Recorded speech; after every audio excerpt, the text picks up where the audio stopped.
Ralph and Ella Ouellette live next door to us. Salt of the earth. She's deaf, so they're yelling all the time. They've lived there forever, raised 2 sons to adulthood, lived generous lives, suffered some, and are the best of neighbors. We had a gang shooting on the street 15 years ago, so Ralph went over and joined the volunteer police department. And he would drive around in his volunteer police car up and down the street. Always our street first, and then everybody. Salt of the earth. Ella sent me an email this week along with a photograph of the 2 of them when they got married. Those of you who have a printout have a copy of that picture. Here's what she wrote. Last Sunday, when Ralph took me to Sprouts, a sign said, "What are you grateful for?" Ralph and I read it aloud, and he said, "What are you grateful for?" So I said, "I'm grateful for your supporting me all these years, financially and physically. I'm grateful for the fact that you became a wonderful father. I'm grateful that you love me and show me, but also say it. I'm grateful that you help me take the laundry out to put in the dryer. I'm grateful sometimes you wash the dishes. I'm grateful you have me fall asleep in your arms at night." I said more than this, but when I stopped, he patted my knee. I waited and waited. And I said, "What are you grateful for?" He smiles and says, "I'm grateful I have a wife who is grateful for her husband." Her last line was, Gratitude is not something I take for granted, in myself or others. After years of unhappiness, anxiety, and depression in my previous marriage, I landed in Al-Anon, the 12-step program for codependency. And see, you are not alone. And that first emotion that came rushing back into my whole body was gratitude. It wasn't joy, there was a sense of relief, but gratitude was at the core of that.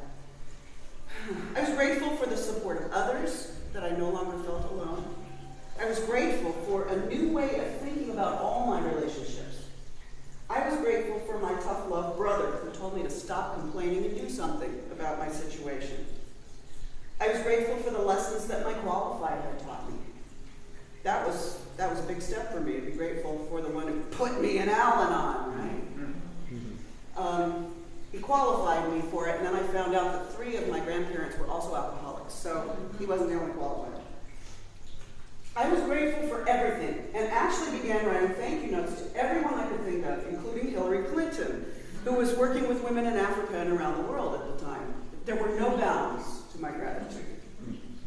These notes were different from the ones I wrote as a child to relatives who sent me Christmas presents. These notes were unrehearsed, genuine, unsolicited, and came from a deep part of my spirit. And one of the most important lessons I learned in Al-Anon was that my qualifier had the same God I did. Duh! There was only one God and I wasn't it. Okay? What a relief, let me tell you. I was no longer responsible for the choices my qualifier made. I could focus on my choices, my behaviors, and leave the rest to the God who loved us both unequivocally. I can't even say that. I used to think it was unequivocally, but there's no B in there. Unequivocally.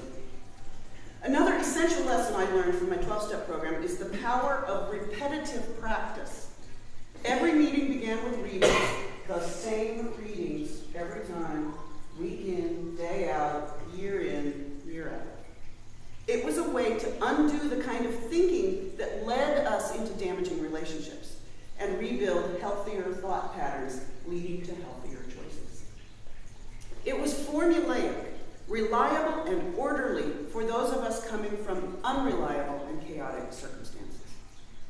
And it strengthened our impulses for self-regulation, for health, and for gratitude. Psalm 100 that was read to us this morning is not one of the readings in Al-Anon, but it is a formulaic prayer of gratitude. Verses 4 to 5, in essence, are found in multiple Psalms, several times in 2 Chronicles, and in the book of Ezra, which is the story of the return of the exiles from Babylon to Judah. Enter his gates with thanksgiving. thanksgiving and his courts with praise. Give thanks to him. Bless his name, for the Lord is good. His steadfast love endures forever, and his faithfulness to all generations. That's the formula for gratitude to God. We can only imagine what suffering these people had gone through. Perhaps if we'd been in internment camps, we would be able to imagine it more fruitfully. And we can wonder what it must be like to feel gratitude as they return to their homeland after decades away. There must have been some who continued to live their lives in resentment and needed help restoring their ability to feel and express gratitude. These were words they could say and repeat until they meant them, until their words and spirits became known. Of course, in the modern world, research is being done on the power of practicing gratitude. They will research everything, including the power of blowing your nose. So be careful what you do and sign up for it. There's an article entitled "The Neuroscience of Why Gratitude Makes Us Healthier" by a guy whose first name is Ocean. Ocean Robbins. He claims that negative attitudes are bad for you. Bad. And gratitude, it turns out, makes you happier and healthier. If you invest in a way of seeing the world that is mean and frustrated, you're going to get a world that is more mean and frustrated. But if you find any authentic reason, not just I'm going to be happy, but authentic reason to give thanks, anything that's going right in the world or your life, and put your attention there, then statistics say you're going to be better off. Recent studies have concluded that the expression of gratitude can have profound and positive effects on our health, our moods, and even the survival of our marriages. And I would say the survival of the parent-child relationship as well. Finding things I can be grateful for in my mother, especially as we go through the trials of Alzheimer's. I'm grateful for every memory that's still there. In a study by Emmons, people were asked to write every day about things for which they were grateful. Not surprisingly, this daily practice led to greater increases in gratitude than did weekly journalings. But the results showed another benefit. Participants in the gratitude group also reported offering others more emotional support or help with a personal problem, indicating that the gratitude exercise increased their goodwill toward others, or more technically, their pro-social motivation. Wouldn't you like to have more pro-social motivation? So basically, random acts of kindness. There's an old saying that if you've forgotten the language of gratitude, you'll never be on speaking terms with happiness. It turns out this isn't just a fluffy idea. Several studies have shown depression to be inversely correlated to gratitude. It seems that the more grateful a person is, the less depressed they are. And I have to say that medication helps. I'm grateful for the medication. Exercising gratitude has benefits not only for one's spirit, but one's psychological and physical well-being, as well as for one's relationships. Exercising gratitude in community, within one's family or church, in 12-step meetings, or on social media. I've been getting gratitude lists from people on social media this month, because it's Gratitude Month, of course. Or even in public through random acts of kindness. Doing this with others can keep us accountable. Perhaps even provide an antidote to our current culture of meanness and retribution. I don't even read comments anymore on bloggers. Meanness and retribution. I'm so grateful that I don't have to read those.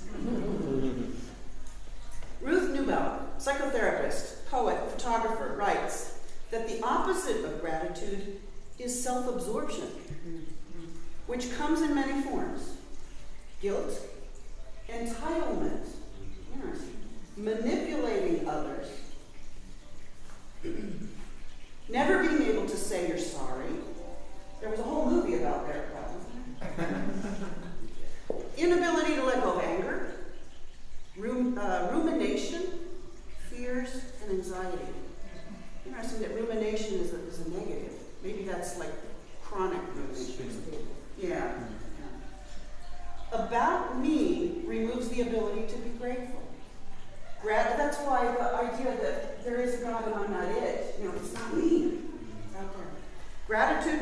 an open heart, a clearing of the mind.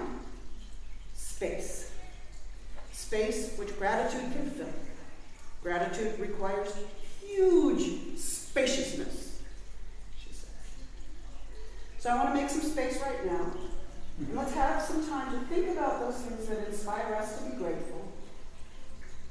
And in a minute or two, let's share our gratitude just with the people around us. Does that sound like a plan? Okay, a couple minutes and then I'll go, be grateful.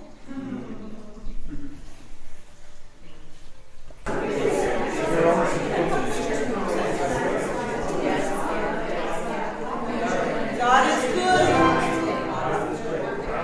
God's steadfast love endures forever. God, the real one. And God's faithfulness endures to all generations.